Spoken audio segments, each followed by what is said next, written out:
Sa Mark 6:30-33, makikita po natin ang pagsimula at pagwawakas ng isang magandang kabanata na tumuloy sa isang mas maganda pa.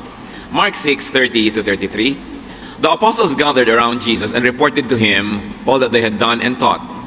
Then, because so many people were coming and going that they did not even have a chance to eat, he said to them, "Come with me by yourselves to a quiet place and get some rest." So they went away by themselves in a boat to a solitary place. But many who saw them leaving recognized them and ran on foot from all the towns and got there ahead of them. Salamat po Diyos sa inyong mga salita na maaari naming basahin, gunitain, balik-balikan, pag-aralan at hanguan ng mga leksyon sa buhay. Salamat sapagkat kayo patuloy na nagtuturo sa amin at patuloy nyo kami tinutuwid, pinalalakas, pinagagaling. Patawarin niyo po kami sa aming mga kasalanan, sa aming mga pagkukulang sa inyo. Punan niyo po kami ng inyong biyaya. Paging dapatin niyong lumapit sa inyong harapan dahil sa inyong pagpapatawad at paglilinis at mga has humingi ng pagpapala sa inyo. Pagpalain niyo po kami, Panginoon, ng karunungan. Karunungan nagpapalaya mula sa kadiliman, sa kamangmangan at sa panghihina. Karunungan na nagtutuwid, nagpapalakas, nagpapagaling. Kayo po ang siyang mangusap. Bigyan niyo kami ng kapangyarihang maunawa ang hiwaga na iyong salita. Heal us, empower us, protect us from the evil one. Father, we ask you to be our speaker. Lead us. We want to behold your glory. We bring to our offerings, our thanksgiving, our songs, our dances, our music. May you give us, Father, your spiritual food that you want to give us today. Lead us in the name of Jesus, your Son. Amen. Isang kabanata na ang mga tao ay nagkakagulo, hindi magkamayaw, at napakaraming umuubos ng pansin at lakas ng mga alagad ng Panginoon. Kaya sila ay niyaya ng Panginoon na manahimik sa isang lugar, sila-sila lang, walang ibang tao, para makapagpahinga. Pero naramdaman ng mga tao na sila ay nagsakayan sa bangka, kaya ang mga tao ay nagtakbuhan sa gilid at sa pangpang ng lawa, at pagdating nila sa kabilang ibayo, nandun na rin yung mga tao, waiting to be taught. The people really wanted the teachings of Jesus. They really needed the healing, the empowerment, the love, the acceptance. At dito alam natin, ang naganap, tumagal ng tagal ng turuan, ang mga tao ay nagmadali lang pumunta doon, wala mga baon, kaya nung oras ng kainan, wala naman silang baon. At ang Panginoon ay naghimala sa konting tinapay at isda na baon ng isang bata na kanyang binasbasan, pinarami, napakain ng 5,000 lalaki, kasama pa at hindi nabilang ang mga babae at bata. At yun yung background ng nais nating lalong pag-aralan ngayon. Mark 6:45-46. Immediately, Jesus made his disciples get into the boat and go on ahead of him to Bethsaida, while he dismissed the crowd. After leaving them, he went up on a mountainside to pray. So kung paano sila ay namangka patungo doon sa kanilang kinalalagyan, ang Panginoon naman ay nagutos sa kanyang mga disciples na sumakay uli sa bangka at tumawid patungo na naman doon sa kabilang gilid ng lawa. Siya naman ay naiwan kasama ang pulutong ng mga tao, at matapos ang patuloy na kanyang pagministro sa kanila ay isa-isa na nilang pinauwi. Matapos yon na natiling mag-isa ang Panginoon at sa may gilid ng isang burol, siya ay nanalangin. Mark 6:47-50. When evening came, the boat was in the middle of the lake, and he was alone on land. He saw the disciples straining at the oars because the wind was against them. About the 4th watch of the night, he went out to them, walking on the lake. He was about to pass them by, but when they saw him walking on the lake, they thought he was a ghost. They cried out because they all saw him and were terrified. So naiwan ang Panginoong mag-isa, gumabi na, nananalangin pa siya, habang yun namang mga disciples ay sobrang naghihirap na manatiling nakalutang sa tubig, sa lakas ng hangin, nakalaban ng direksyon na pinupuntahan nila. Baligtad yung hangin, kung saan sila patungo, kalaban nila yung hangin. Between Jesus and the disciples was half of the lake. Dahil sinabi sa atin sa scripture, nasa kalagitnaan na ng tinatawag na Sea of Galilee, which is actually a lake, yung bangka. Jesus was on solid ground, praying, peaceful, a picture of serenity. Meanwhile, sa kabila naman ng lugar na ito, the disciples were in the darkness. They were in the middle of the lake, rowing against the wind, struggling hard. Napaka-cinematic. Isang Jesus na tahimik na nanalangin, at pagkatapos yung kanyang mga disipulo striving to stay alive. But the Bible tells us that Jesus could see them despite the darkness and the distance. Bagamat malayo, madilim, kita ng Panginoon ang nangyayari sa kanyang mga alagad na hirap, na sumasagwan, gumagaod, sapagkat hindi nila pwedeng pakinabangan yung layag dahil kontra sa direksyon ng hangin ang kanilang direksyon, ang pinupuntahan nilang lugar. Then much later, as if the terror was not enough, Jesus walked on water toward them and was about to pass the boat. Hindi na nga maintindihan ng mga disciples yung nangyaring pagpapakain sa 5,000 lalaki plus women and children na pinagmulan 2 isda at 5 maliliit na tinapay. Hindi pa nila yun naintindihan, napasabak na sila sa isang bagyo na sinisikap nila na manatiling buhay at nakalutang yung bangka nila, tapos biglang merong naglalakad sa tubig na hindi naman nila kilala kung sino. The disciples, tired and scared, even got more terrified that they started screaming. Mga malalaking lalaki, mga manging isda, matitipuno, hindi na napigil ang mga sarili at nagsigawan na sa takot dahil talaga namang sabay-sabay ang hindi nila maintindihan. At anyo, nalalampas pa sa kanila itong naglalakad na ito sa tubig. Humahangin, humahampas ang tubig sa kanila, malakas ang alon, tapos may maglalakad pa sa tubig. Mark 6:50 to 51. Immediately he spoke to them and said, "Take courage, it is I. Don't be afraid." Then he climbed into the boat with them, and the wind died down.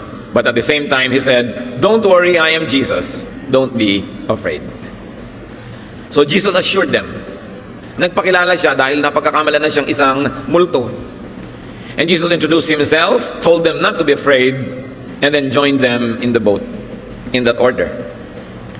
Pagtapak na pagtapak ng Panginoon sa bangka, na sinisiklot-siklot at hinahampas-hampas ng alon, biglang tumahimik ang bagyo. The wind died down. Himala na naman ito. Hindi mo pa naiintindihan yung kanina, may bago na naman. Biglang tumigil ang pag-ihip ng malakas na hangin, pumayapa ang tubig, nawala ang malalaking alon. Mark 6:51 to 52, they were completely amazed, for they had not understood about the loaves. Their hearts were hardened. Sabi ng contemporary English version, the disciples were completely confused. Their minds were closed, and they could not understand the true meaning of the loaves of bread. So the disciples, to repeat, were completely confused. Litong-lito sila, their minds were completely closed. Hindi nila maunawa. They couldn't understand how the miracle happened involving the loaves of bread. There was one mystery, and to the human point of view, one terror after the other. What major lessons can we glean from this powerful story? First of all, that Jesus sends his people on boats to row to cross bodies of water. Minsan kasama siya agad, kasabay, minsan pinapauna, minsan pinapasunod. Pero ang Panginoon, ang kanyang mga alagad, pinapupunta niya mula sa ganitong lugar patungo sa ganoong lugar. Madalas, kailangan sila magsikap, magsagwan, gumaod, magtrabaho.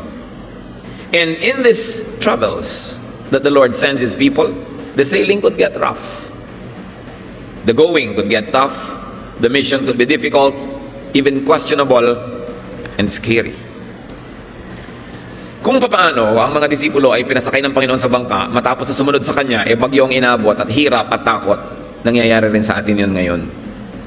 May mga ipinapagawa sa atin ng Panginoon, may mga pinapapuntahan, mayroong mga misyong ibinibigay sa atin, mga papel na pinapagampanan, na hindi laging madali. Minsan akala mo lulubog ka na, akala mo pinabayaan ka na. Life itself could be a struggle. Yung mabuhay ka lang, kuminsan ay isa ng malaking accomplishment. Kahit hindi ka pa guminhawa, hindi ka pa yumaman, hindi ka pa gumaling sa lahat ng sakit, yung buhay ka pa lang dyan, isang napakalaki na pwede nating masabing accomplishment. Because life could be very difficult. And even if it is Jesus you're obeying, if it is a travel that Jesus tells you to do, a mission that the Lord commissions you to do, a command that God tells you to do and obey, hindi ko mo sumusunod ka, dumadali ang buhay. Hindi ko mo ginagawa mo ang dapat, marapat at inutos, dapat mo nang asahan na magiging maluwag, basagana, tahimik, payapa, madali. And when these times come in our lives, Jesus might seem wrong. He might seem distant and unaware. Dumarating ba sa mga buhay natin yung minsan tinatanong mo ang Diyos, parang mali yata. Mali yata ang Diyos. Bakit isang buong pamilya ko minsan lumubog yung bangka? Ang dami sa kanila namatay sabay-sabay, parang mali yata. Bakit ko minsan sunod-sunod na namamatay ang magkakamag-anak? Buwan lamang ang mga pagitan, parang mali. Merong mga itinatama ang buhay nila, napapahamak pa sa paggawa ng tama. Merong siya ang walang kasalanan, siya ang nakukulong. Merong sa pagsunod sa Panginoon, yung negosyo, hindi nagtagumpay. Kuminsan, tama na nga yung ginagawa mo, mas gumuunlad pa yung buhay ng gumagawa ng mali. At kuminsan, naisip natin, alam ba ng Diyos ang nangyayari sa buhay ko? Pinapunta-punta niya ako dito para mamangka, para magbiyahe, pagkatapos bagyo lang pala ang susuungin ko. God might seem insensitive at times. But the Bible was very clear in this story. While the disciples were struggling to keep afloat, Jesus sees them. Kita. And what is more important than seeing, Jesus prays. Pag pinagsama mo yung dalawang yun, mga kapatid, kahit ano pang lagay mo sa buhay, feel secure. Iniisip mo, lulubog ka, lakas ng alon, ang lakas ng hangin, nagsisikap ka, sagwan ka ng sagwan, but Jesus sees. And more than seeing, Jesus prays. Mark 6:46 was clear. After leaving them, he went up on a mountainside to pray. Jesus helps us best when he prays. Para rin tayo, mga kapatid, we help others best by praying for them. But although praying is a very, very important and powerful way to help, we should never forget the next best thing, practical help. Pero prayer by itself is a very powerful help. Mark 6:48, he saw the disciples straining at the oars because the wind was against them. Kahit anong pagsagwan ang ginagawa mo ngayon, kahit anong pagsisikap, kahit anong hirap, kahit anong pagpupunyagi mo na mabuhay, manatiling buhay, huwag maigupo ng karamdaman, ng mga problema, ng mga sakit, Jesus sees you. Yun pa lang, salamat na. Wala naman tayong lihim sa Diyos. Wala tayong pwedeng puntahan na hindi niya tayo nakikita. Wala tayong pwedeng lusungin, akyatin, liparin na wala doon ang pag-ibig ng Diyos. Jesus sees. And more than that, Jesus prays. Kung iisipin mo, bakit hindi na lang niya biglang iligtas ang kanyang mga disciples? Pero iba ang timing ng Panginoon sa timing natin. Jesus was praying at ang tagal niyang nanalangin. Anong malay natin kung ipinanalangin niya bawat isa doon sa 5,000 lalaki plus the women and the children na kanina lang ipinakain niya? Sapagkat kung pinakain niya ng physical na pagkain, lalo namang mamahalin ng Panginoon yung spiritual na ikabubuti ng tao. Anong malay ng mga disciples na maaaring sa panahon na yun, nagtatampo na kay Jesus, nagdududa, na isa-isa pala silang ipinapanalangin? We are most powerful when we are down on our knees praying. Kuminsan ginagawa kasi natin yung prayer na last resort. Wala nang pwedeng magawa, kaya manalangin na lang. Nagmumukha tuloy na ang panalangin, isang pamasak butas lang. Pero ang totoo, dapat bago mo subukan ng ano paman, manalangin agad, manalangin muna. Yun ang inuuna. At yun ang inuuna ng Panginoon. Sa biglang tingin, nangangalib ang buhay ng kanyang mga disciples, ang inuuna ng Panginoon, manalangin. And he could be praying for what they experienced, what they are experiencing, and what they would still experience. Bring it closer to home, brothers and sisters. Jesus knows our situation. Jesus knows our struggles. He sees us rowing hard. And sometimes when we are hardly rowing at all, He also sees us. Nakikita ng Panginoon kung nagsisikap tayo, kita rin niya kung tayo nagpapabaya. Alam niya ang ating ginagawa. Walang pagsisikap ang nasasayang dahil alam niya ng Diyos. Kaya lang kung minsan ang ending ng bawat kwento hindi pare-pareho. Pero alam natin na ang ending ng lahat ng tao haharap sa Diyos. Kaya alam natin na kayang ipaliwanag ng Diyos ang kanyang mga ginagawa. Kahit sa sumandali at sa pansandaling panahon, hindi natin nauunawa. And what's important, as we already said, is that Jesus prays. That is great ministry. Romans 8:34, Christ Jesus is at the right hand of God and is also interceding for us. Gusto niyo ng intercessor? Sino ang nasa kanang kamay ng Ama sa Langit? Si Jesus. Gusto niyo, Jesus pray for us. Jesus pray for me. Ask Jesus to pray for you because He is the intercessor at the right hand of the Father. In Israel, when you sit at the right hand of the king, you exercise the powers of the king. At kahit sa ating mga social arrangements, sa dinner, yung host, yung pinaka-importante niyang guest, nasa kanyang kanan. And Jesus sits at the right hand of God. Ano sabi ng Bible? Interceding for us. Laging nakikiusap sa Diyos Ama para sa ating kapakanan. So do not be confused in your prayers, my brothers and sisters. God the Son is not God the Father. Jesus is not the Father. You pray to the Father in the name of Jesus, the Son of God. Because even Jesus, when He taught His disciples, taught them how to pray, Our Father, who art in heaven. So prayer is addressed to the Father in the name of the Son. Huwag kayong malilito sa role ng God the Father, ng God the Son, ng God the Holy Spirit. Pray to the Father. Hebrews 7:25, therefore He is able to save completely those who come to God through Him, because He always lives to intercede for them. Lahat daw ay nakararating sa Ama sa pamamagitan ng anak, sapagkat lagi na sa tuwina, walang humpay, walang tigil, siya'y namamagitan sa tao at sa Diyos Ama sa langit. Even now, Jesus is praying for you and for me. Salamat sapagkat siya Diyos, kaya niyang gawin yun, na ipanalangin tayo isa-isa, bagamat sabay-sabay. Hindi natin kayang gawin yun kasi tao tayo. Pero kayang gawin ni Jesus. At yun daw ang isang ginagawa ng Panginoon ngayon, walang ginagawa siya, kundi tayo ilapit sa Diyos. Sapagkat alam niya ang nagaganap sa bawat isa. Kumisan kailangan mo pa ng ultrasound para malaman mo kung ano nangyayari sa iyong kidney, alam niya. Kailangan mo pa kumisan ng mga 2D echo, kailangan mo pa ng x-ray para malaman ang nangyayari ng blood count. Pero ang sabi, maging ang bilang ng iyong buhok ay alam niya. Kung ilan ang tumubo kahapon, ilan ang nalaglag kanina, updated ang count niya. Kahit kailan, mga kapatid, huwag niyong iisipin na nalilimot tayo ng Diyos. He knows. At kung hirap na hirap ka man ka sa sagwan na parang walang mangyari, hindi yun totoo. Hindi yun totoo. Hintayin mo ang kanyang deliverance. So, ang title ng ating pag-aaral, just keep rowing. Because Jesus knows. Sa wakas, ayan na yung title. Just keep rowing. Huwag kang tumigil ng kasasagwan. Kung namimisikleta ka, huwag kang tumigil ng kapipedal. Kung ikay naglalakad, huwag kang tumigil ng kakahakbang. Kung ikay lumalangoy, huwag kang tumigil ng kakakampay dyan. Life is like crossing a lake. Sometimes it is easy and calm. Sometimes it is difficult and troubled. But in all those times, Jesus knows. Just never give up. Keep rowing. Kayod ka ng kayod dyan. Lakad. Huwag susuko. Huwag bibigay. At kung parang bibigay ka na, survive from one row to the next.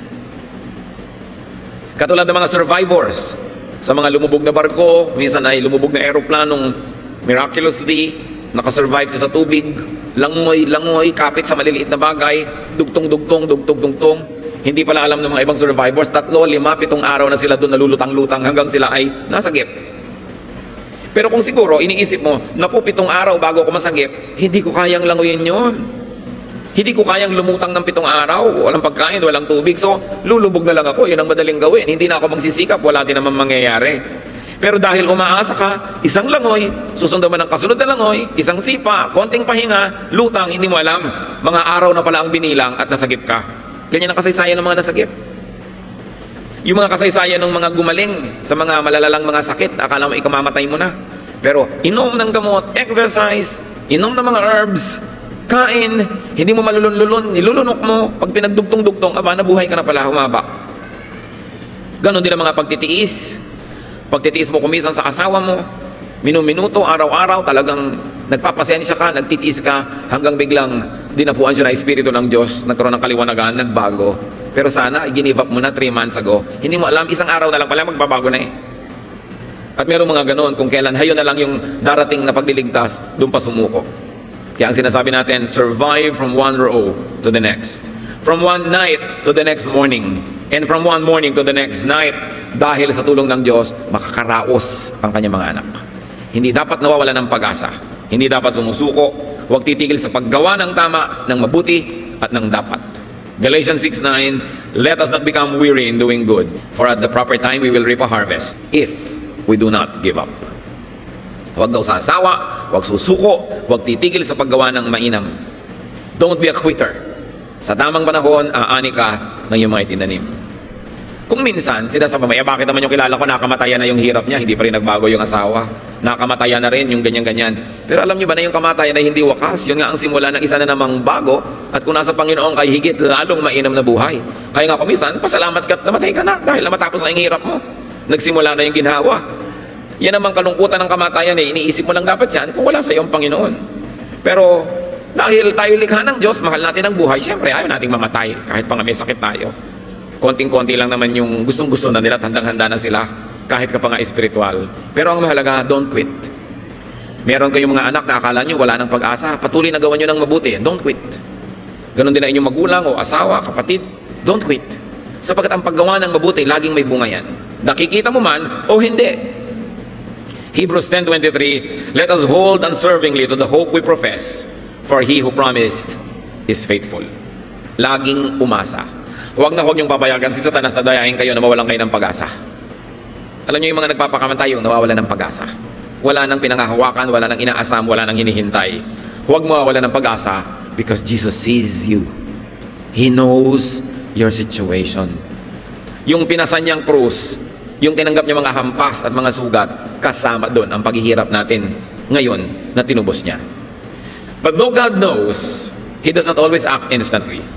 God doesn't always act immediately according to our clock. Sinasabi nga sa Bible, for one day with you is 1,000 years, or 1,000 years of you is one day with the Lord. Ang ibig sabihin lang magkaiba ang timing natin. Hindi laging pareho.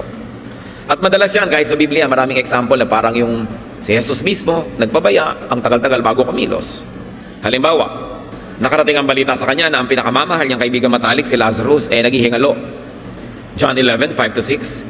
Jesus loved Martha and her sister and Lazarus, yet when he heard that Lazarus was sick, he stayed where he was 2 more days. Nagpasabi na sa kanya na napakalubha ng kanyang kaibigan at minamahal na si Lazarus, pero 2 araw pa siya na nanatili kung nasan siya, hindi pa siya nagpunta agad.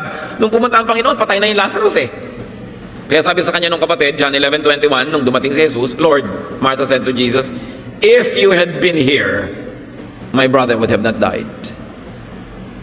Hindi nasisi na nga siya. Kung dumating ka lang sana sa oras, Lord, hindi namatay ang kapatid ko. Pero alam natin, hindi binuhay ni Jesus. Yun lang pala. Lazarus, bangon. Hindi bumangon. Ngayon, hindi naman lahat ng kapatid nating nakalibing na magbabangunan. Baka kayo mismo, baka ayaw nyo na rin nun. Diba? Pero, bumabangon tayo lahat sa piling ng Diyos. Hindi mo sasabing namatay tuloy yan, natapos na. Ang totoo, may bagong nagsimula. Natapos lang pansamantala, yung pakikipagniig natin sila dito sa balat ng lupa. Pero ang lahat naman magkakaroon ng grand reunion sa piling ng Panginoon. Kaya napakahalaga ng pananalig. Napakahalaga na nauunawa natin yung timetable ng buhay ng tao at kung kailan siya babalik sa Diyos. Para kahit ano ang hirap, di ka sumusuko. At kung abutan ka ng kamatayan ng iyong katawan, sa gitna pa rin ng hirap, pagkahango sa hirap yon. Everything that happens is a blessing to those who love God and who are called according to His purpose. Ang mga anak ng Diyos ay laging blessed, kahit sa tingin natin, hindi. At yun dapat ang lagi nating ipanalangin mga kapatid, na makita natin yung hindi natin nakikitang blessing. Maunawa natin yung hindi magagap ng isip natin na hiwaga ng Diyos. Though God comes near and to the rescue, He doesn't always clearly reveal Himself. Kita ninyo, lumalapit na si Jesus, dapat ikatuwanan nila, nagkatakutan palalo dahil ang pagkamalan nilang multo. Saka nga naman nakakita ng naglalakad sa tubig. God doesn't always clearly state His agenda. May pinapagawa siya sa'yo, hindi mo maintindihan. Bakit ba kami pinasakay-sakay sa bangkang ito? Katulad nun, pinasakay sila sa bangka para magpahinga. Pero pagdating nila sa kabilang pangpang, mas marami pang taong nang doon naghihintay sa kanila kaysa sa iniwan nila doon sa kabila. Hindi sila napahinga agad. Na-delay. Pero pinagpahinga din naman sila Kaya kung na-delay ang blessing ng Diyos, hindi ibig sabihin walang blessing na darating. Hindi delayed yun sa Kanya, sa'yo lang. Kasi may isa kang sarili mong timing Yung kanyang agenda, yung kanyang layunin, hindi laging malinaw. Bakit niya pinasakay-sakay sa bangka? Yung pala, susuong sa malakas na bagyo. Yun naman pala, may iba siyang plano. Magpapakilala siya sa isang grandeng paraan. Maglalakad siya sa tubig. Paano kung nasa lupa lang yun? Anong tubig ang lalakaran? Hindi naging dramatic, maganda, powerful ang pagpapakilala. At hindi ba, mas malalim ang takot mo, pag nalaman mo hindi mo pala nakakatakot, mas mataas naman ang iyong ligaya. Kaya yung mga talagang naghirap, pag kaya ng umaanin na ng pinaghirapan, napakasarap. Nakapagtanim na ba kayo ng punong kahoy na namumunga? Pag namunga na, iba ang sarap. Kasi tanim mo. Kaya yung mga itinatanim natin sa hirap, sabi nga sa Bible, those that plant shedding tears will harvest with songs of joy. Ang pag-iisa natin, ang paggaod na ganyan, ang pagsagwan, meron lang yung itinatanim tayong mabuti, lalo't kung ginagawa natin sa pananalig. Mark 6:48, He saw the disciples straining at the oars because the wind was against them. About the 4th watch of the night, He went out to them, walking on the lake. He was about to pass by them. At nagmukha pang lalampasan niya. Ganon si Jesus, style niya yan. Nung naglakad siya, kasama yung dalawa patungo sa Emmaus, Nung dumating yung dalawa sa village nila, si Jesus umakmapang maglalakad pa ng malayo, pinilit lang para magstay. Pero alam naman natin, gusto niya magstay. Ito, alam natin, gusto niya pumunta sa bangka, pero anyong lalampas pa siya. Kumisan, gano'n ang pakiramdam natin kay Jesus, para tayong nilalampasan. Parang hindi ka napansin. Parang hard to get. Ano ba naman to? Naglalakad pa, pipilitin pa para magstay. Style niya yun eh. At mas naiintindihan natin yung style niya, mas gaganda yung pakikitungo natin sa kanya. Kailangan, nagpe-pray ka talaga. Pray ka ng pray. Kung kailan ka pa kumisan malalagotan na ng hininga, tsaka biglang humaba ang buhay mo. Kung kailan talagang ayan na, nasusunog na yung kapitbahay, doon sa dingding mo na lang tumigil. Yung suspense, maraming ganda ng Panginoon. Nagdadagdag din naman ng kulay sa buhay. Ang mahalaga, habang hindi mo alam kung anong kakahinatnan, magtiwala ka. At kung kahit yung kinahinatnan, hindi na inaasahan mo, magtiwala ka pa rin. Because Jesus knows. It's so important. Alam niya. Ang halaga. So Jesus appeared like he was about to pass the boat. At times, God may seem insensitive. He may seem busy with other concerns. He may seem uncaring. But it is not true. God is God. And because of that, God is mysterious. God is not always easy to understand. But you know what matters? He understands us. God is not always easy to see, but He sees us. We don't always pray, but Jesus prays for us. Kaya nang dapat na security na laging na-enjoy ng mga mananampalataya. At nung lumapit na si Jesus sa kanila, na kaninang-kanina pa nila ipinapanalangin, nasa na kaya si Jesus, Jesus, halika na, halika na. But Jesus' appearance even scared and terrified them. God's rescue, God's help, and God's presence is not always easily recognizable. Kuminsan, dasal ka ng dasal, natulungan ka ng Diyos, pero yung pagdating ng tulong ng Diyos, nakakatakot kuminsan, hindi mo nalalaman, yung pala yung tulong, yun pala yung blessing, siya na pala yung dumarating. So at times we become afraid and worried because God comes so near. Sometimes we become worried because we do not recognize God and God's way. Kaya dapat isang goal natin is to know God, to know His ways, to know how He deals with people. Kasi yun at yun din naman. Meron ding pattern ang pakikitungo ng Diyos sa tao.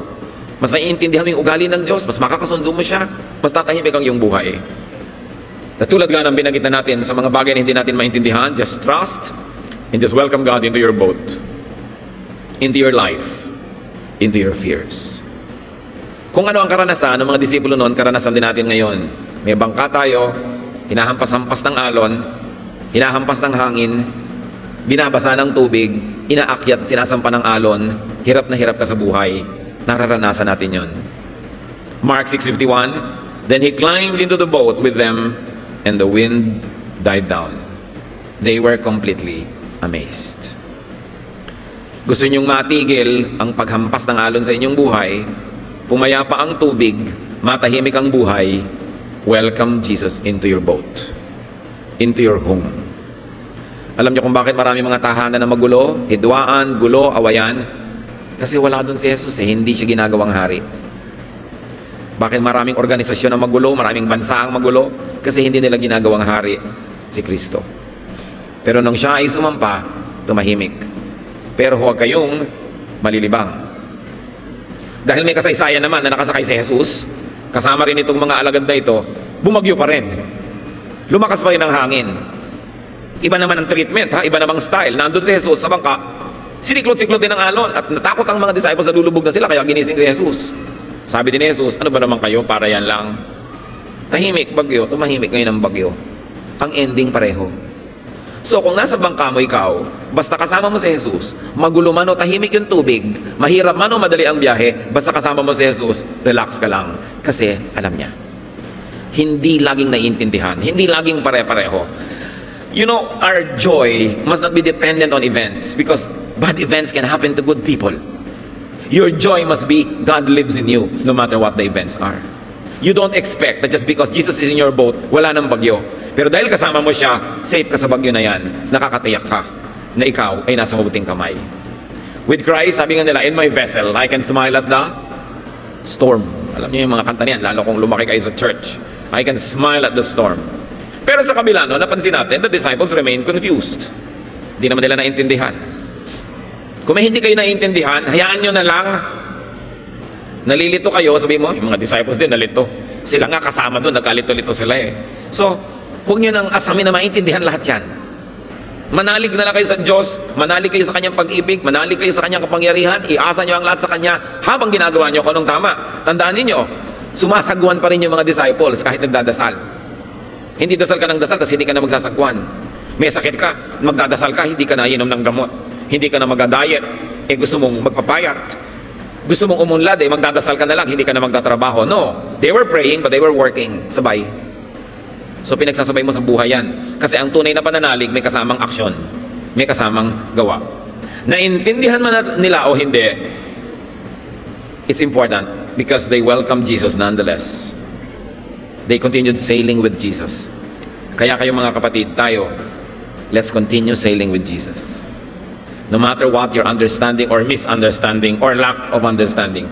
No matter what the situation in your life, magulo, tahimik, go on. Let Jesus be on your boat.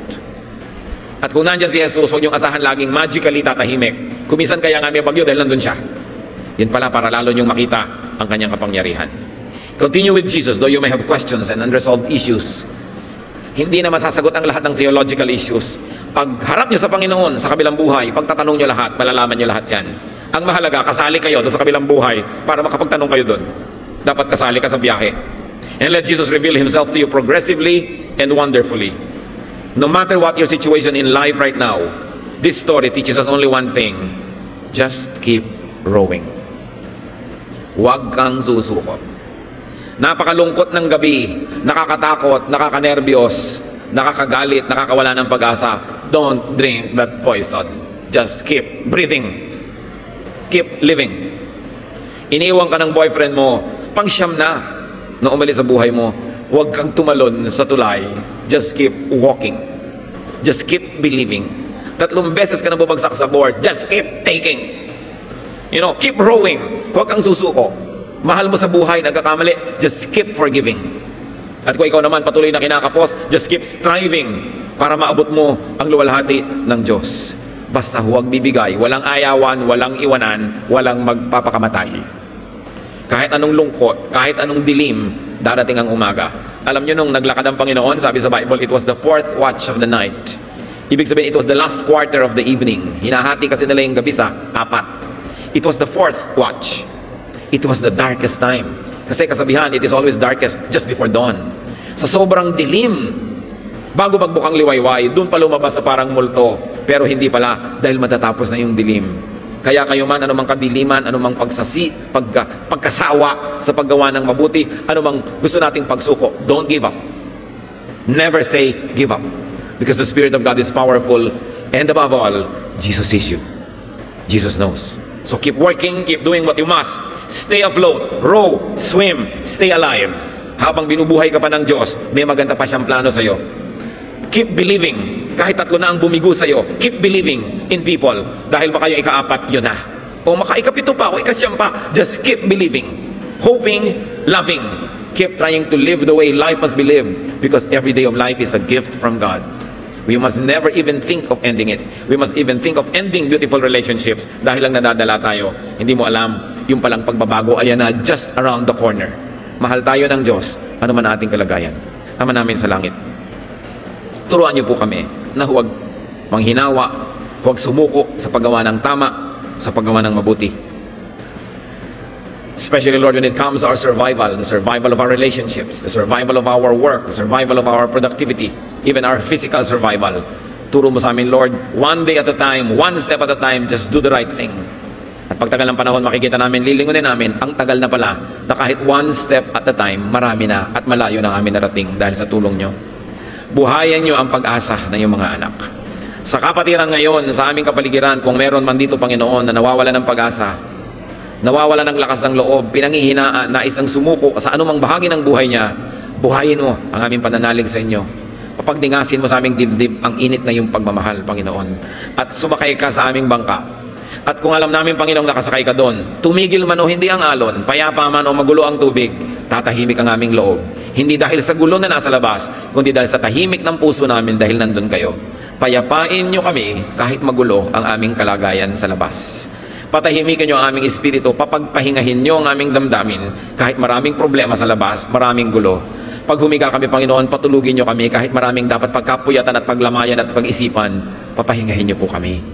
Pag kumakain kami, Panginoon, mahalin man o hindi, masarap man o hindi kinakain namin, bigyan nyo po kami ng gana para pakinabangan namin ng lubos ang inyong binibigay. At sa trabaho namin, masaya man kami o hindi, turuan mo kaming magpasalamat. At nang sa ganun, nagkakaroon kami ng ikabubuhay. Panginoon, palawakin mo pa, pahabain mo ang pag-unawa namin para makita namin ang ganda ng buhay kahit may bagyo, kahit may hirap. Manalangin tayo ng matahimik mga kapatid. Humingi kayo sa Diyos ng personal na pagpapala, pagtutuwid, pagpapaliwanag mula sa ating mga pinag-aralan.